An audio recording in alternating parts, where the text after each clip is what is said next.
मुझे तो कुछ समझ नहीं आ रहा है। અરુણ 10મા ધોરણ સુધી હિન્દી માધ્યમમાં ભણ્યો, પણ જુનિયર કોલેજના પુસ્તકો અંગ્રેજીમાં. તે પરેશાન થઈ ગયો. ત્યારે રૂપાલીએ તેને ગૂગલની એપ ગૂગલ ટ્રાન્સલેટની મદદ વડે ભણવાનું શીખવાડ્યું. ગૂગલ ટ્રાન્સલેટ એટલે ગૂગલની એક એવી એપ જે ક્ષણમાં કરે છે ભાષાઓનો અનુવાદ. તો આજે જોઈએ કે ગૂગલ ટ્રાન્સલેટનો ઉપયોગ આપણે કઈ રીતે કરી શકીએ છીએ. સૌથી પહેલા તમારા સેલ ફોનમાં પ્લે સ્ટોર ખોલો. પ્લે સ્ટોરના સર્ચ બારમાં ગૂગલ ટ્રાન્સલેટ ટાઈપ કરો. આ ગૂગલ ટ્રાન્સલેટનો આઇકન છે. તેને જોઈને એપને ઇન્સ્ટોલ કરી લીધી. ઓપન બટન દબાવીને સેલ ફોનમાં એપ ખોલો. સામે આવી ગયું ગૂગલ ટ્રાન્સલેટનું ઇન્ટરફેસ. સૌથી ઉપર એન્ટર ટેક્સ્ટ દેખાશે. અહીં જે શબ્દો અથવા વાક્યોનો અનુવાદ કરવાનો છે તેને ટાઈપ કરવા પડશે.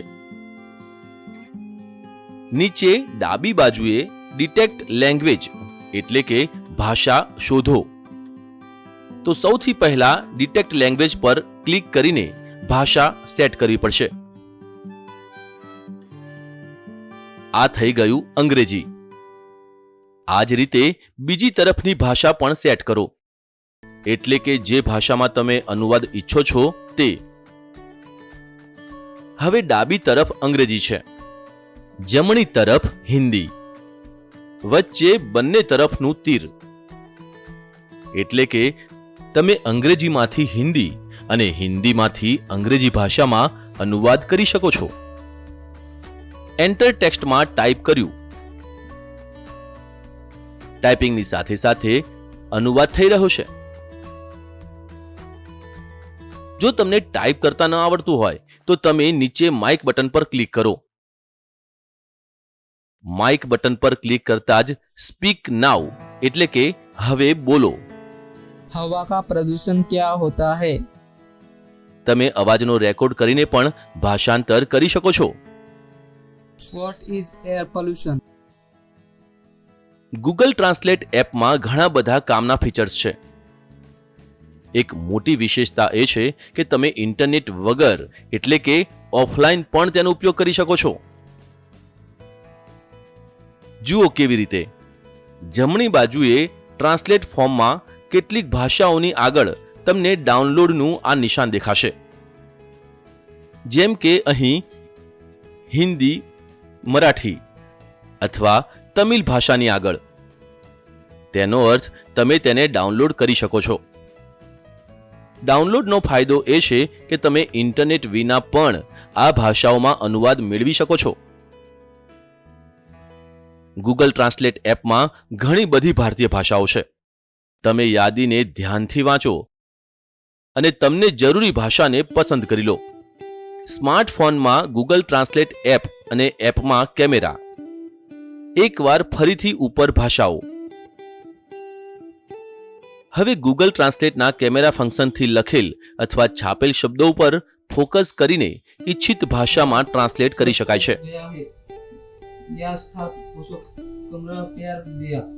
જોઈએ કે અરુણ આ એપની મદદથી કેવી રીતે અંગ્રેજી ભાષામાં કામ કરી રહ્યો છે. हवा का प्रदूषण क्या होता है? જવાબ તો આવડે છે, પણ અંગ્રેજીમાં અવઢવ. તો તેણે હિન્દીમાં વાક્ય ટાઈપ કર્યું. તેણે ટ્રાન્સલેટ કર્યું, જવાબને વાંચ્યો, સમજ્યો અને સ્પીકરનું બટન દબાવીને ઉચ્ચારણ સાંભળ્યું અને પુનઃ તે જ ઉચ્ચારણ પણ કર્યું. The dissolution of toxic substances in air, water and soil is called pollution. Google translate એપમાં તમે હજી એક ફીચર્સ જોશો, કન્વર્ઝેશન એટલે કે વાતચીત. આ ફંક્શન વિશે તમે જાતે જાણો. તમારા મિત્રને સાથે લો અને તમારી જાતે આ બંનેની જેમ એકબીજા સાથે વાત કરતા શીખો. School in Mumbai. હવે માની લો કે તમે કોઈ અજાણ્યા શહેરમાં છો અને તમને ત્યાંની ભાષા નથી આવડતી. જેમ કે આ પોસ્ટર મરાઠીમાં છે અને તમને મરાઠી ભાષા નથી આવડતી, તો કેમેરાની વચ્ચે શબ્દ લીધા અને તરત જ થવા લાગ્યો અનુવાદ. તમે જાતે જ વિચારો કે કોઈક એવી જગ્યા જ્યાં અલગ અલગ ભાષા બોલાતી હોય, ત્યાં જવામાં હવે પહેલા જેટલો ડર કેમ નહીં લાગે? એક વાત યાદ રાખો, ગૂગલ ટ્રાન્સલેટ એપ પર ક્યારેક લાંબા વાક્યોનો અનુવાદ સાચો નથી હોતો. ટેકનોલોજીની તાકાત તેને સમજવામાં અને તેના પ્રયોગમાં છે. તો કંઈક નવું શીખીએ, કંઈક નવું જોઈએ, ડિજિટલ દુનિયામાં આગળ વધીએ.